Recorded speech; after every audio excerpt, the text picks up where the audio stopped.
Tindika Télévision, chers internautes, bienvenue dans ce nouveau numéro. Papi Kamwa Sina Pointe, Molobeli ya Fachi Beton, Mwana ya Suka ya Mamu Marte Kasalo no Samai, Mamu Wetu, donc Maman Nabiso Kasalo. Tokomi déjà dans le mois de décembre, c'est la émission Oyo Lelo, le 1er décembre 2021, pour Tikalika na mois, donc fait, moi ya Suka yangoyo. Année prochaine, Tokoti 2022, puis vous allez année à Souka pour 2023 et Koka pour nous ça élection. Donc 2000, donc année moko voulais-je dire pour to kenena élection 2023 pour to élire de nouveau Fachi Beton. Pourquoi to élire Fachi Beton? Na komera pour expliquer bino na émission Yalelo. Chers internautes, boya malamu tokosolola masolo actualité ndenge to mesana ngai na bino to pe tout ça la échange na pesa ka bino information c'est vrai mais des fois vous avez commenter vous avez finga tout ça bon ça fait partie aussi à éducation à mutu na mutu problème ezate na talaka na mona ba commentaire nous sur ça la ka ba injure ba nini ba polémique tout ça total catholique kaka biso l'essentiel qui bota la émission pour biso pe bana basenga mbongo na balabala te ba bamba pe pantalon te le kolanga pe tata na bango na bamba pantalon te mais l'essentiel ndenge bota l'émission c'est qu'information est l'équipe boyo qui bo comprendre peu quelque chose donc ils appellent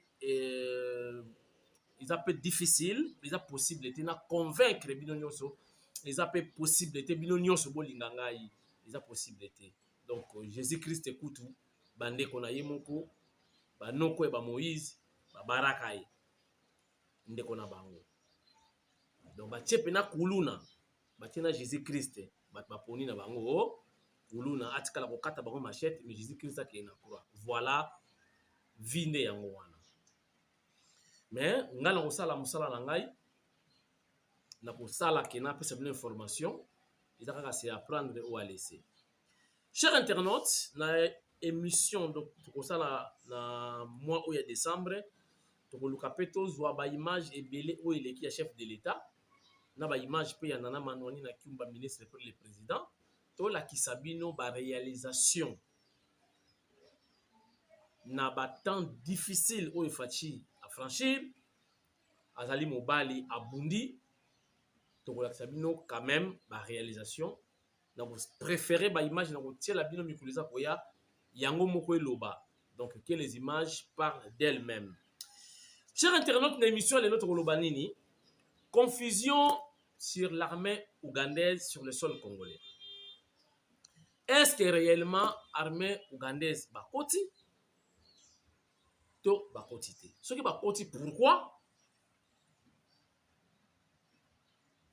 Politiquement, c'est avantageux.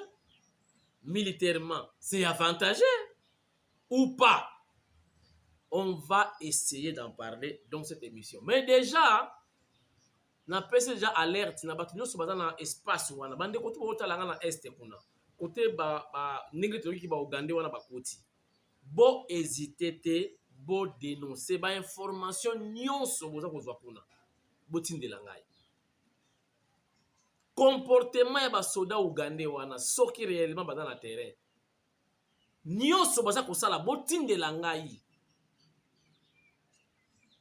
toza bapandisa ngo toza bafanatique te na mona bokobelanga muta baja lelo fanatique ya IDPS fanatique ya Fachi nazala fanatique ya IDPS te nazala fanatique ya Fachi te toza ba journaliste tosala kande musala soki ngai ka moi sina pona ko soutenir IDPS soki ngai ka moi sina pona ko soutenir Fachi Beton soki ngai ka moi sina ndima na ngana fils adoptif ya Maman Marte Kasalo ezaka pona alternance pona changement pona ba valeur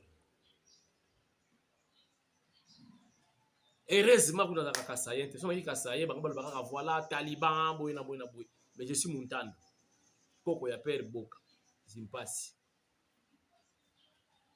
mais tolandaka côté wana to soutenir IDPS na tango pasi pona vision bandaki déterminer bandaki changement positif ça la mana Congo Tshisekedi abundi pona changement ya mboka oyo. Na bandeko na ye so oyebaka te bandeko ya Tshisekedi mosusu bakufi pona bitumba ya Tshisekedi. Bamosusu bakimaka awa bakenda na exil baza ebele. Papa Marcelo bakendaka na exil. Basota bamir. Basoda DSP bazole bango na palais. Atiki ndako na ma campagne. Aken exil na poto pona bitumba ya ndeko na ye. Donc Tshisekedi amona pasi ye moko te na famille na ye bamona pasi parce que ya choisissaki ko combattre Mobutu, ko combattre dictature. Donc même sa famille va subir makambo moko bongo ndimati. Bamusu ba ko na problème ba santé, bamusu le ba kufi. Pona combat ya Tshisekedi, bazaki traumatiser makasi na Mobutu. Nde biso ba Congolais, biso ba Kinois, to mona ki non, to kota na makambo oyo. Biso ba journaliste peut on dimaki to appuyer des personnes tina pouvoir. Je crois que comme Rolobate bon mona ba image c'est quand même autre ko sala. IDPS ezali train ngi Tshisekedi dans le baki. Mutu na mutu na place ki amatelaka, mutu na mutu na place ko quitter. Ba mutu ba comment ça banda ka lelo, oui ba tout banda pe kala fan biso. Eza train, IDPS eza ka train. Eza na bato ko mata. Bila mo boye ba mata ki pe ba mutu ba quitter.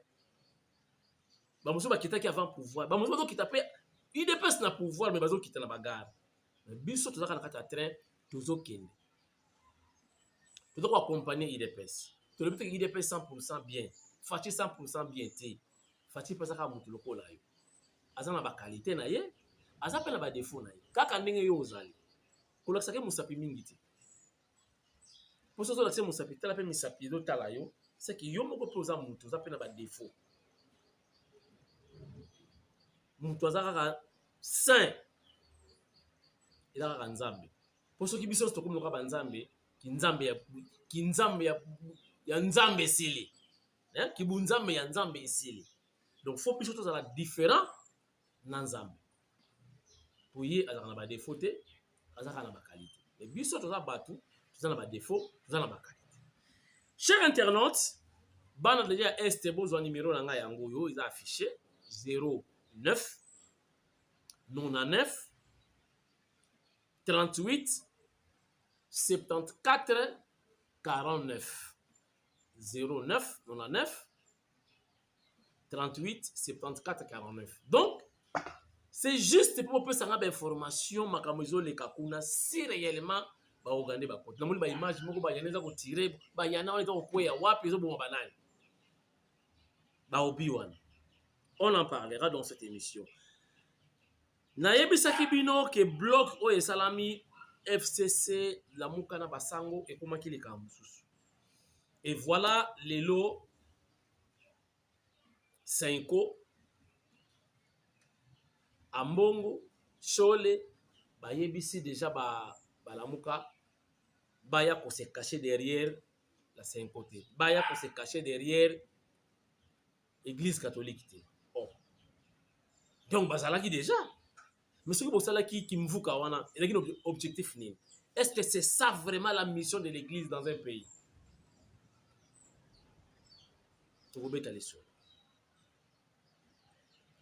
Lobby INSS. Et comment est le CNSS? Caisse nationale de la sécurité sociale. Ba inaugura ki bâtiment ya sika bâtiment wana bebaka donc na yebisi bino botala on a mis souté et comment qui place ba chege comment qui place ba sala ba doti donc ba besoin na bango na butu et bebaki makasi mais ministre ya ministre ya fonction publique a tout fait ba réhabiliter ba bongisi yango ba bengaki chef de l'état aya ko inaugurer bâtiment. Donc j'étais là, on a gagné Fachi Béton, Fuma Ditunga, na journaliste mususu accrédité na présidence. Tozala ki wana nana manoyi na Kiumba azala ki empêché atindaki directeur ya cabinet na ye ayaki ko représenter ye valablement. Ba image wala boko mona ngo lobby parce que tout ça dans le montage. Mais après événement wana, après départ à Fachi Béton, Augustin Kabouya azalaki na bacombattant mpo baleli bacombattant baleli mingi force du progrès baleli devant Faci ayebisi bango batinda moto moko bakutana na ye basolola azalaki bien encadré par le secrétaire général Augustin Kabuya mpe baakompagnaki Kabuya ti na permanence bokotala nde baimage wana oyo ya Faci bokotala lobi. Voilà, chers internautes, Naoto Sona Saint Thomas m'a confirmé qu'il a participé en duplex dans l'émission Lelo. Tout le rappel mingi Saint Thomas. Tout ko sona na tonga Lelo a lobby na ngai ki akoki koleka en duplex na émission Lelo. To komenga ko tenter to benga e pour to tunda ye makambo yo ya armée ougandaise.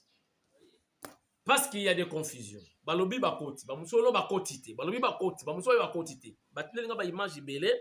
Mais en tant que journaliste, je dois réfléchir. Na sala ba comparaison na yeba. Est-ce que c'est réellement ça? Il y a ba image à kalaté. Pour la monika basoda bo bazo kota. Bazo okende. Puis le boza bapaya. Si ko bozo kende wa. Na zo guider bango. Est-ce que bazo collaborer réellement na armée congolaise?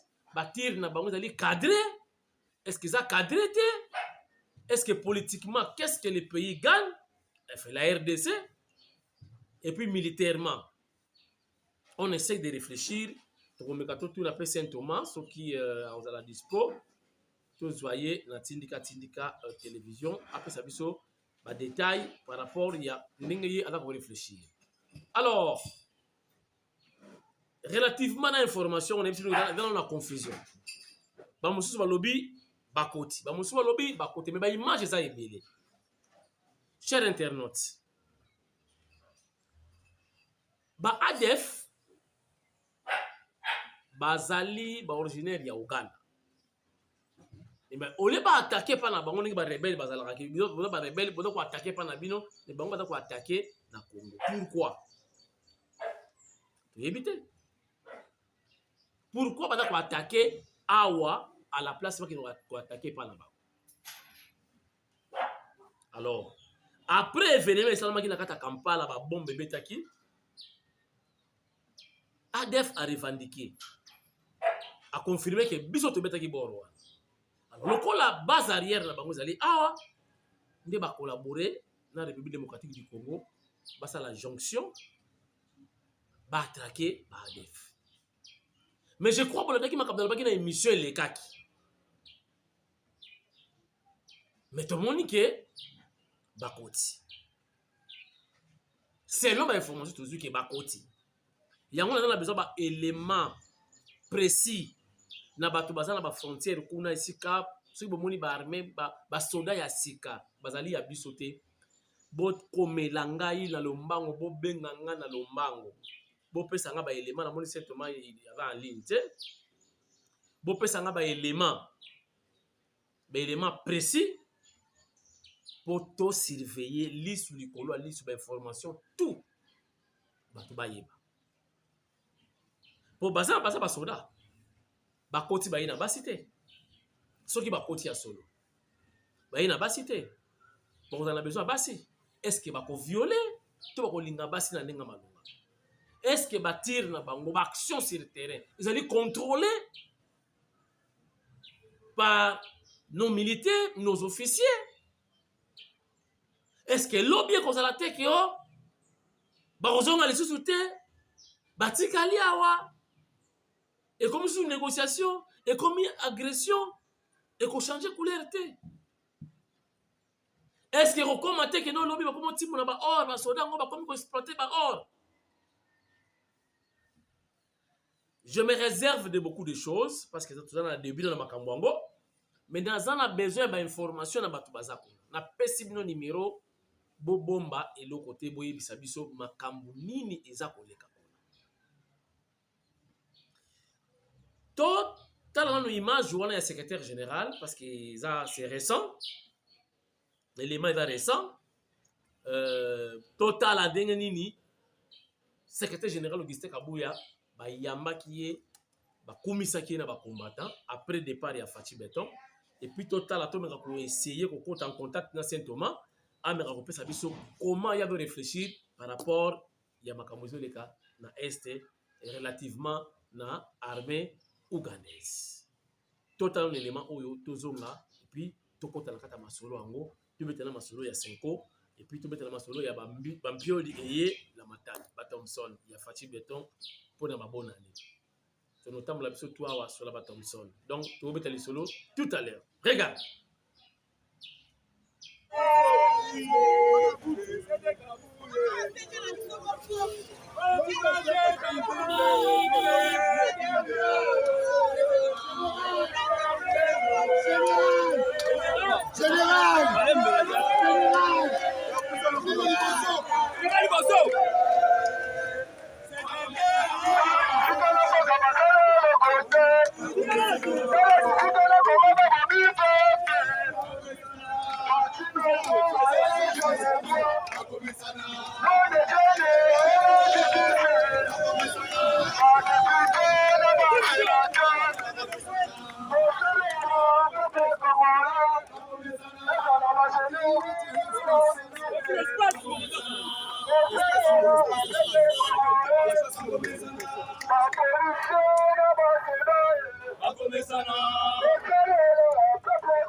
Wana bout qui nous reste.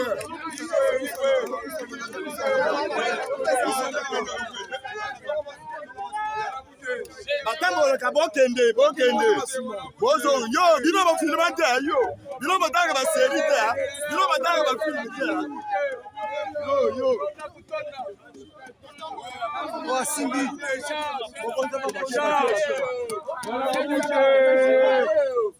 C'est que la cité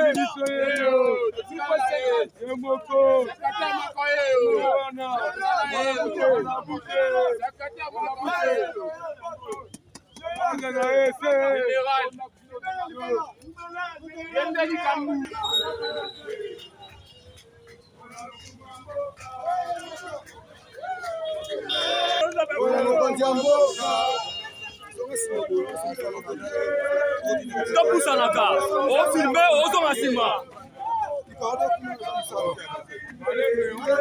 Pardon, topusanaka nanu o.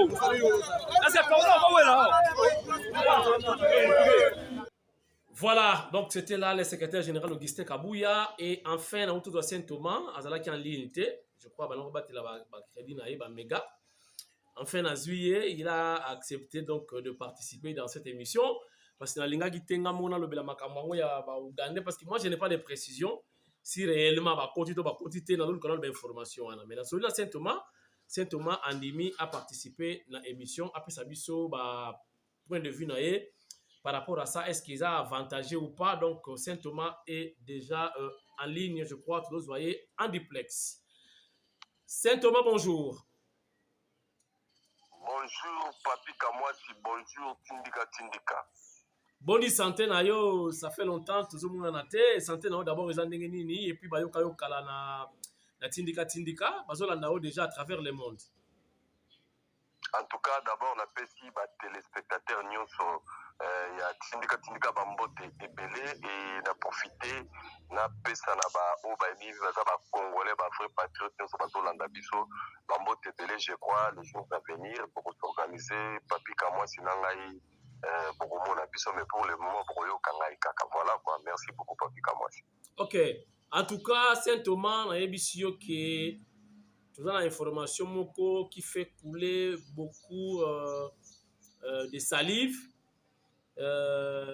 Saint-Thomas di Kambotali armée ougandaise. Alors, la Rolinga au résumé, au expliquer biso, est-ce que vous avez des informations réellement ba ougandais ango baza déjà na RDC, na sol na biso baza coopérer déjà? C'est vrai? Opération na sol na biso ya ba troupe ougandaise ezali déjà sur le plan ya renseignement et puis il y a eu ba bombardement ba tir il y a ba artillerie depuis Ouganda ezali lancé et lelo moko ya bakonzi ya mampinga ya armée ougandaise a affirmé que bientôt là, tout au sol et qu'on a envisagé et conjointement na FRDC toujours dans le cadre pour dénicher poche de résistance aux unions sur les rebelles ADF Bazouani. Voilà quoi. Donc, voilà donc quelque part Saint-Thomas au confirmé. Alors, un terrain nabiso ezanini nakati ya bitumba wana. Est-ce que Fachi a violé la constitution d'engue armée ougandaise bakoti et dossier ango il est qui na parlement Saint-Thomas. Analyse nous en Ah, merci beaucoup papi Kamwa si vraiment na sepeli na moment oyo ndenge o pesinga opportunité oyo parce que na moni bande konange belé ba congolais bazali ba victime ya campagne moko ya premièrement campagne ya diabolisation ya mauvaise foi ya comparaison na régime ya Kabila makambo eleka na tango ya Kabila na ba Uganda et bazolinga ba comparer yango effectivement na Fachi na kopesa déjà image qui a violé constitution comparativement na oyo elekaka ba période ya kala oyo Kabila kotsaka ba troupe rwandaise et puis ba troupe rwandais pardon et sans que parlement ait itinda divergence ya Vital Kamerhe na Joseph Kabila son temps et puis yokana kate et yaonde lukaka pe Vital Kamerhe azala injecté na chaise nae en tant que président il y a Assemblée nationale n'importe quoi là. Mais contrairement à contexte oyoyo des vraiment très très différent dans les gens qui on a pas congolais belé. Comment expliquer ça? Il y a on a expliqué.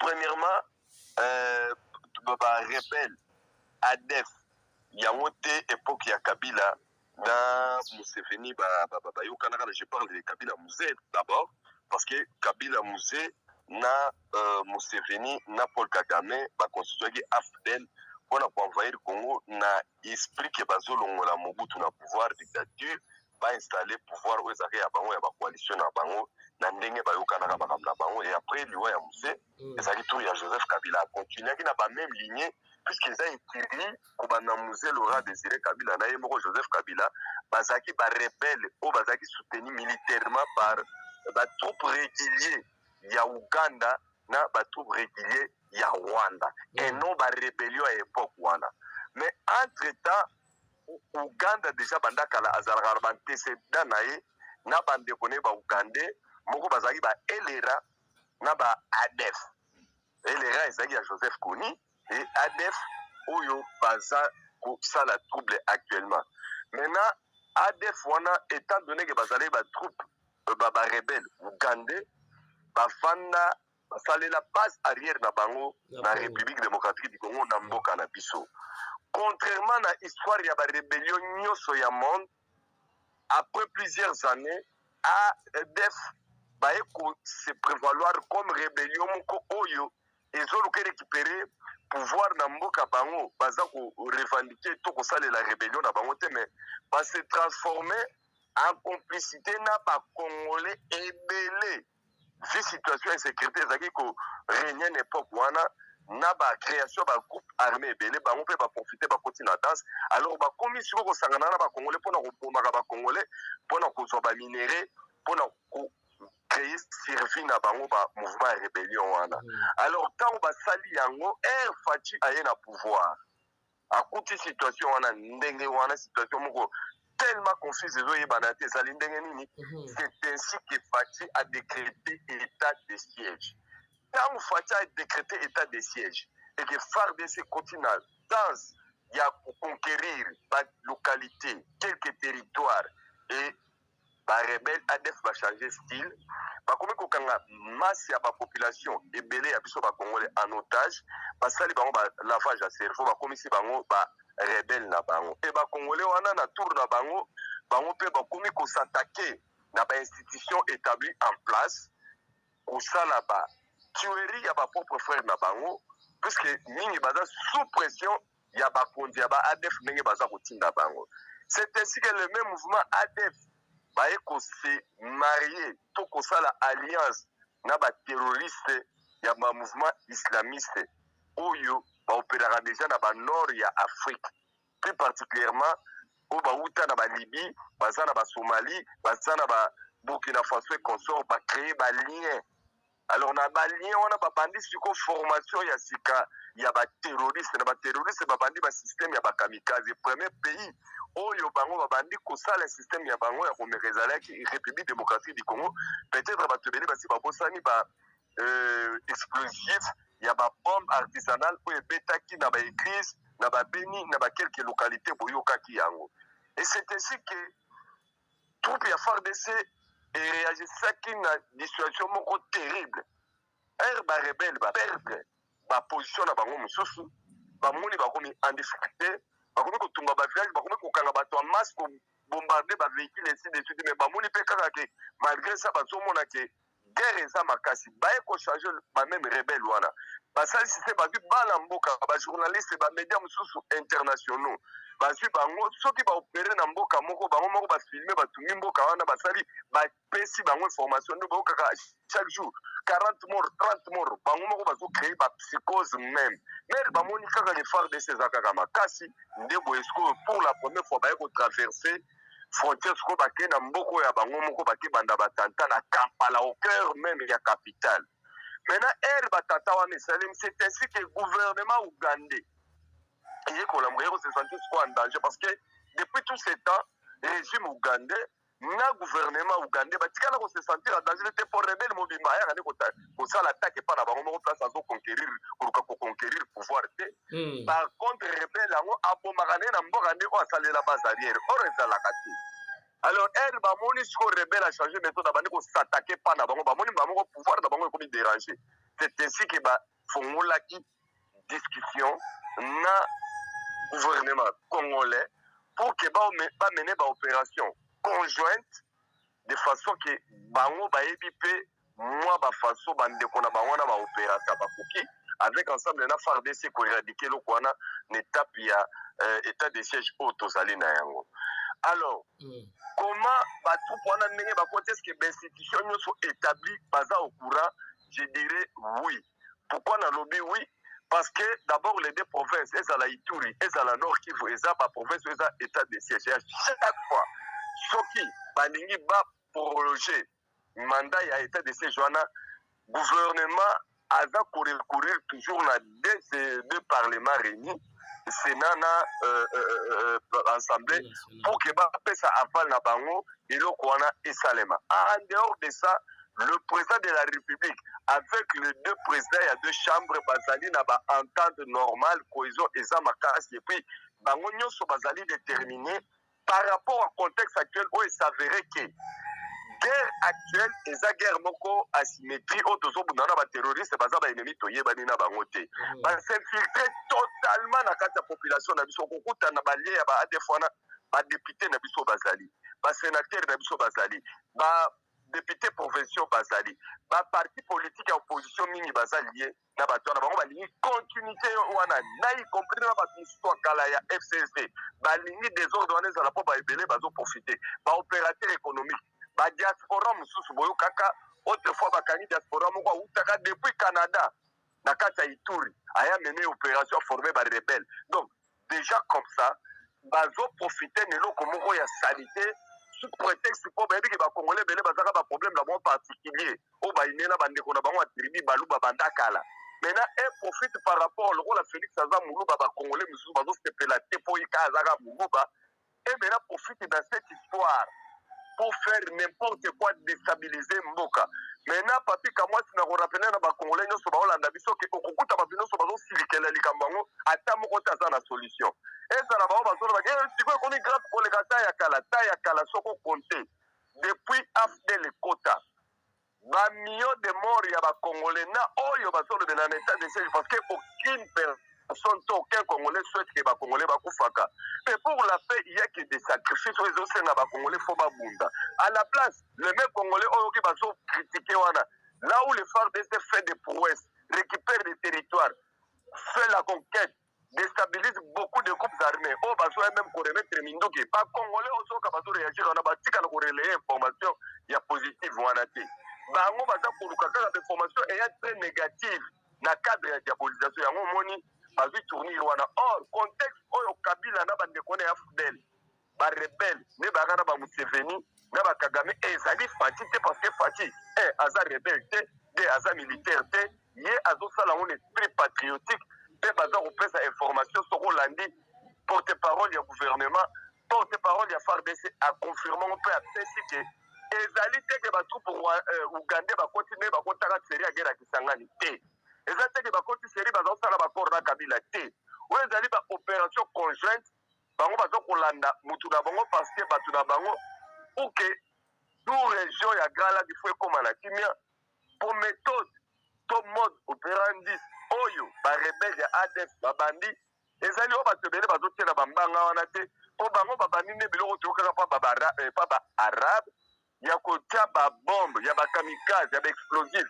e wana ekopesa bato nyonso liboma mpe na bato to bazotia makelele ata moto moko aza na formule ya kosilisa yango te si ce n'est que kokabola barenseignement mpe kokabola baméthode oyo quand et opère en silence tous les deux pays baza menacés. Voilà au moins moi mon question qui ba question sur ezali na za deux questions etikali deux questions au résumé car au résumé Saint-Thomas pour l'instant deux questions etikali question liboso ezanini Saint-Thomas est-ce que bazo opérer bango moko et pas na biso na batiri wana moni ba obi wana eza kobeta wana est-ce que eza cadré bien ciblé ezo pour ma population te parce que yo moko olobi awa que baadef basangani na population tango baza kobeta babatiri wana est-ce que eza kokoya kaka ezo boma adef ya pamba to na peuple congolais mpe aza victime bazokufa ensemble na baadef ndenge nini tokoyeba oyo adef oyo congolais.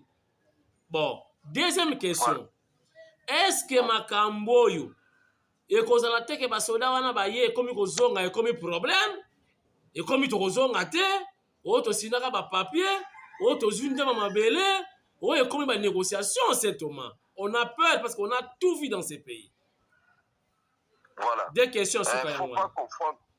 Merci. Faut pas, premièrement, pour répondre aux questions Liboso, il faut pas confondre ce qui s'est passé au Yo, entrée à Afdel tout au long du règne du régime nyonso aux qui soutenu après Afdel la communauté internationale c'était un complot pour preuve na ba congolais nyonso bazo silique la présence wana moko tête quelque circulatif sur la présence ya ONI c'est l'armée du monde mais moko azalaka na mboko ça fait plus de 20 ans à tikel ko memela biso kimia comme tel premièrement et deuxièmement tant on tuni que est-ce que batiro wana eza cadré est-ce que baza koyeba ke bazoboma bana banani non babastion mingi ya ba ADF ezalaka mingi na baforêt na bazamba c'est là où on vise pas des villes et des localités normales et ce qui est bizarre ezali que depuis tout ce temps bandeko na biso mingi ya Ituri pe ya Nord Kivu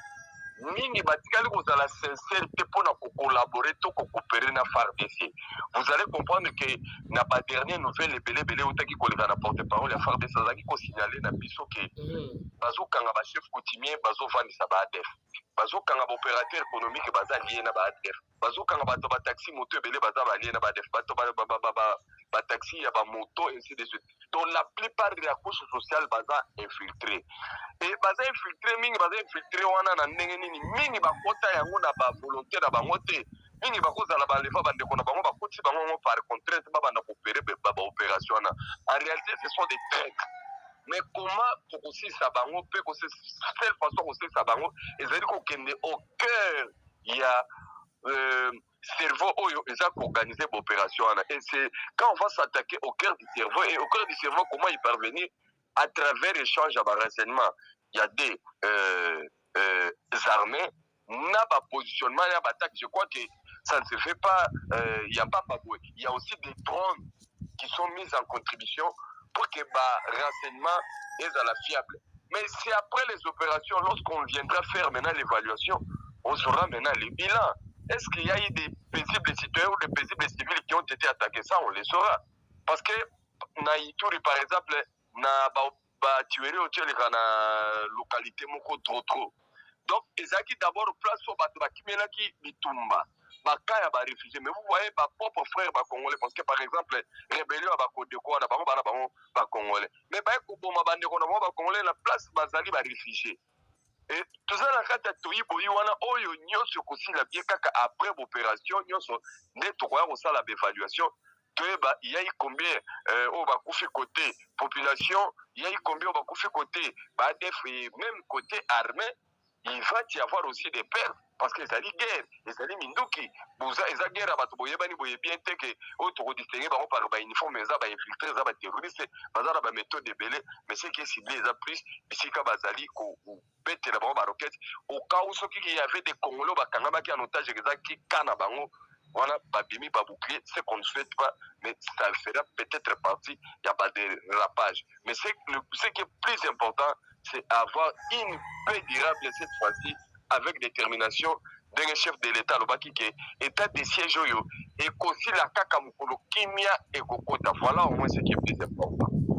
Alors, question sur les est-ce que bazonga na bango so basisi bazonga na bango botika malamu et tozongi na biso na boboto na komba Yesu Kristo. Amen. Bien kozala lisusu négociation bali kozonga te o tochaki bambongo na biso o fo kozongisa mbo na yebite Négo le bakino qui ça n'a rien à voir na entre AFDEL sur nini mais Saint Thomas bazota la yo monde entier ndenge do réfléchir au monde question quand même ba diminuer ba to wana bien ba silisi musala wana donc ba troupe rwandaise on kozonga na bango et ougandais ba kozonga na bango maleme ndolu yendi si bazongi sans problème.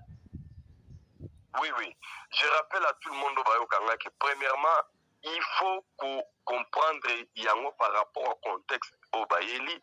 Ce qui est différent avec les arrangements faits à son temps clandestinement avec les dirigeants, il y a un régime, il y a une rébellion qui était même en même temps des militaires, ce qui est différent. Et puis en plus de cela, sur le plan diplomatique, Fachi Azan a droit au le moment il y a d'abord lui-même est le leader de la paix en Afrique et puis il représente d'abord l'Union africaine. Donc dans le stade actuel, Fachi Azali, ce qu'on appelle la troupe Bakoya. Na moni ba Congolais belé baza na ba réaction moko émotionnelle na mona ki nous ozo commenter par exemple sur Facebook à lobo en même temps Mobutu tout mona ki boyete. Mais si vous avez oublié l'histoire, il ne faut pas confondre. Même Mobutu quand il était attaqué, il faisait appel à l'armée marocaine, à d'autres armées, oui, français venaient, les Belges même venaient. Pas plus tard que dans les années 90, lorsqu'il y a eu des troupes. On a vu des troupes belges entrer à Kinshasa pour récupérer leurs frères, commando belge, qui a par Brazzaville. Et quand il y a surtout il y a insécurité totale. Parce que eloko batubele babosanaka oyo nga naza koloba d'après ngai si cette guerre continue peut-être bato baza kosouhaiter yango econtinue nango ezalaka ndenge ezalaka conséquence nango ekozalaka kaka RDC moto akozala victime te même les pays frontaliers bakozala na baproblème. Vous voyez par exemple ndenge eza koleka na Centrafrique mais bacentrafrique baza mokebuke bazokota baye na RDC tozomona yango na miniti oyo na Éthiopie ndenge ezoyinda na Éthiopie tomoni baéthiopie bakimeli bamosusu bakimeli na Kenya bamosusu bakimeli na Somalie. C'est toujours les pays frontaliers quand il y a des guerres il y aura toujours des petits problèmes. Mais biso siko président azokende nango na ndenge ya transparence na ndenge ya koluka kimia moko total na Afrique centrale pour que na Grand Lac wana bato bakoma na image par exemple il y a développement il y a échange à voisin normal parce que quel que soit Ouganda quel que soit Rwanda au-delà il y a antécédents il y a régime et les cas mais les deux voisins tout côté on a changé en côté qu'est-ce qui prouve que lobby biso pe RDC na ba Rwandais na ba Ougandais to ko zala lokola ba Allemand na ba Français te pour faut koyeba ke ba Allemand na ba Français ba bunda forme lelo c'est la paix qui règne entre les deux pays au bord de la frontière là-bas parce qu'il y a des dirigeants qui vont comprendre que la tuerie, Babylone, ezali na litomba morote mais koluka kimia ezali très important. Or actuellement, bitumba moko ezobundama entre les deux pays ni Rwanda contre RDC, ni RDC contre Ouganda, mais par contre ezali par rébellion. Il y a ba pays wana oyo bayakala. Contrairement même contrairement à la rébellion, ils ont créé d'une manière artificielle sous l'impulsion de la communauté internationale. Vous voyez bien, on a beaucoup de choses. On connaîtra la rébellion, le RCD Coma, RCD KML, RCD National, M23, CNDP,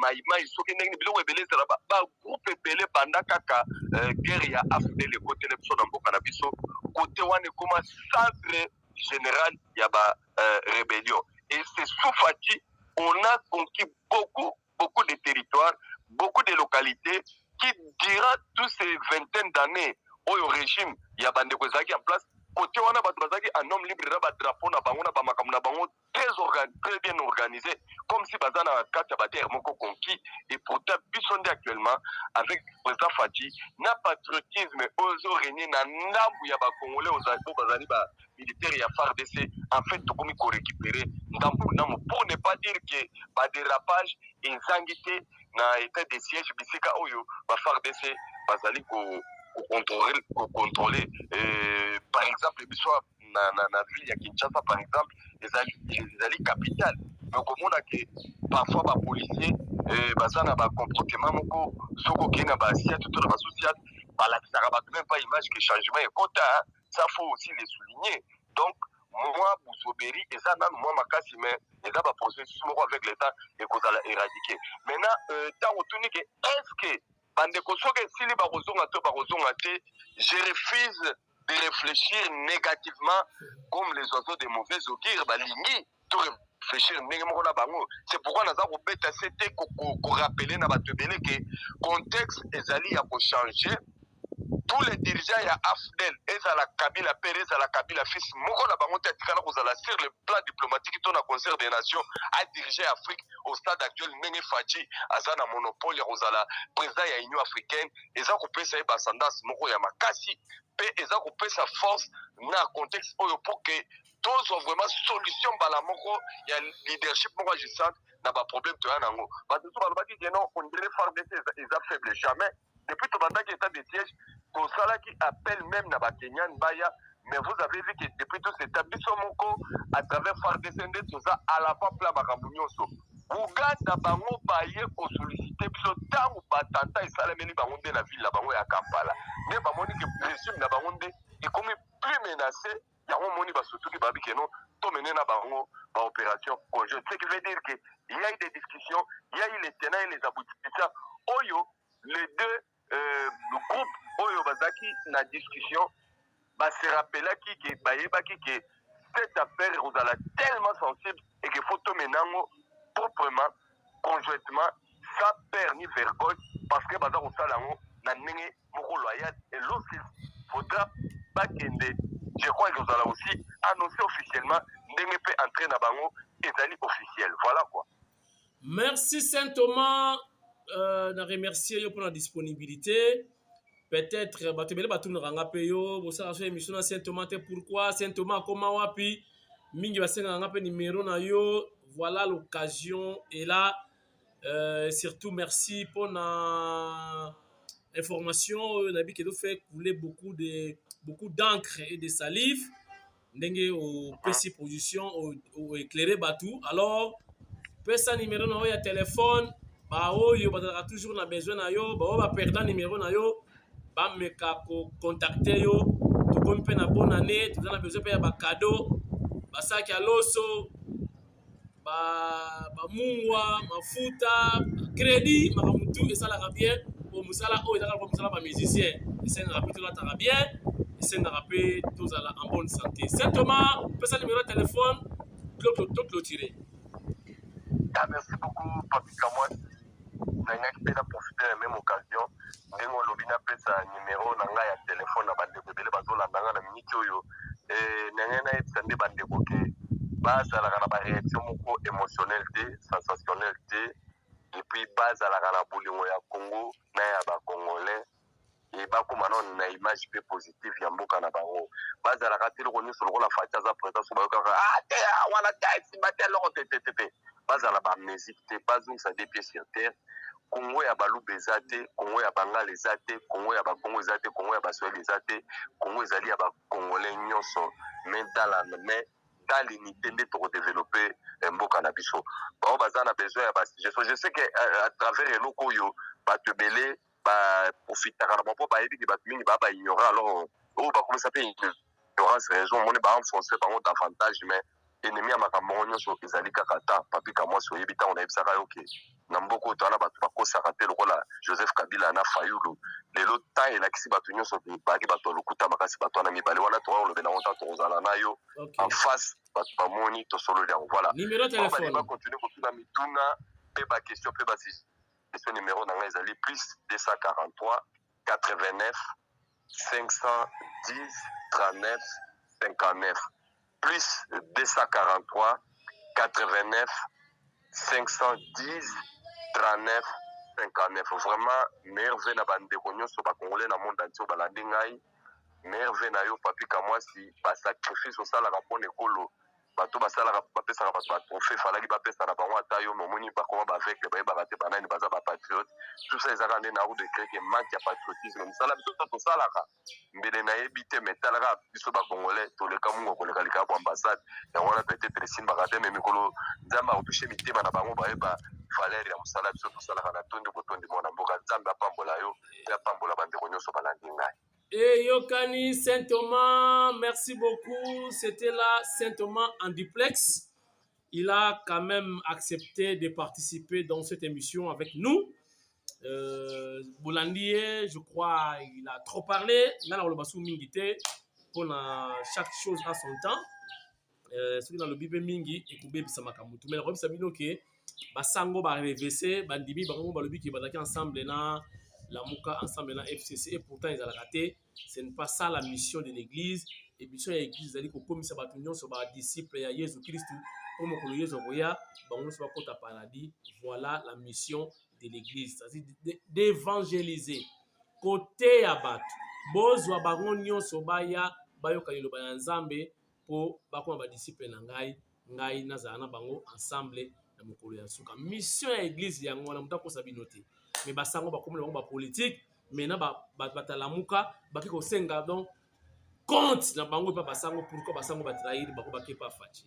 Imaginez pe basango ba pesi bango ultimatum ba bimbala soka boya ka société bozaka na sima na biso te bo bataka na sima na biso donc bozalaki déjà mawatro bota la Congo et kubunga ndenge nini na batu na nzambe bakoma ba politique ko soutenir ba politicien ko accompagner bango et pourtant politicien dans ba intérêt na ye. Église intérêt ezali kaka ke batu ba yamba Yesu mais ce qu'on a politique na église beaucoup lo bali comme ba Yesu je crois que ça te politicien a besoin de positionnement. C'est très compliqué. Donc on a batu musu ba millionnaire bana ba avion bana ba équipe bana ba mbongo mais vous allez ba mbongo mais consommer bon ça la économie on y a molingo ko maka mukonzi o ko maka dirigeant o ko maka non c'est qu'il y a quelque chose. C'est qu'il y a quelque chose. Ce qui y a solo to sala la politique pour la kobonga. Mais pas si ba bongi. Dans la politique ba gouverneur. Ba comment bango pe bimba détournement ya mbongo. Enrichissement illicite. Mais bolingo sala ka ba konzi. Bolinga bo diriger bato. Non, ce n'est pas clair. Donc basango ba reverser la muka ba perte de vitesse, marche à suka basalaki na PPRD batu bayete nzambe ba betisi mvula bavandi kaka na bagar na bare abis shadari ayete Nehemia ayete bayagiti bref nzimwaka na nzimwaka milelo na milelo opposition eza passe faut pas accompagner na Jésus-Christ na kosuki sa émission na makambo tali kolia batu balobaki makambo ya kolia c'est-à-dire social. N'a vu confirmation depuis Matadi. Pour total ba image. Ngai ataki mopandisa ngo atala moni ba image na moni ba bateau fona yebeza na Zambie to ezawa. Na bengi na Matadi e confirmer ngai batu ya OCC ba confirmer nga ke baton ya Thomson eye. Ba ko teka ngo na prix ya C etali kaka yo. Donc soki otumba otumbi. Soki okausa, okausi. Soki okoyita, oyiti. Soki osala likayabu, osali. Soki okalinga, okalingi. Soki okokaba, okabi. Etali kaka yo. Donc, ya soupe, na bosa ya soupe. Soki osala Thomson ya soupe ngai na aubergine, etali kaka yo. Ezakoya. Très bientôt, na Kinshasa. Je crois, il y a Thomson la pambate, bapule mpe eza koya mipanzi tobenga mipanzi mabumu tout ce que vous voulez makoso tout eza koya nayebisaki bino naza kosuete bonne année oyo bambwa na tongo moni mbwa na tongo le 2 janvier otali mbwa bozobengana mbwa wu mbwa azokende te longo avandi grand tonde baotalaka. Voilà, merci beaucoup. Nabino tout donc joyeux Noël na maman Angèle Mpumbu yazali bongo honorable nabiso asa leka déjà. Angèle Mpumbu merci, joyeux Noël na Christine Mpinda wetu motema ya Joseph Mpinda. Joyeux Noël na Jacob Mudigai Jacob Vitesse. Joyeux Noël na bino nyonso bolingaka tindika bolingaka Papi Kamwasi. Je vous rappelle, à la caméra, c'était moi-même. Maquillage, moi-même. Réalisation, moi-même. Montage, moi-même. Mixage, moi-même. Présentation, moi-même. Décor, moi-même. Alors, moi-même. Qui suis-je? Joyeux Noël, na maman Marthe Kassalou. Joyeux Noël, na Céline. Joyeux Noël, na bino nyonso motali tindika ya lelo. Tous ensemble, to benganaka, to sololaka, ba fête yango yo, boyebi ndenge ezalaka. Mulungieri. Mbasi kaka. Mbasi tout monde. Malaba Mujinda. Allez, goodbye.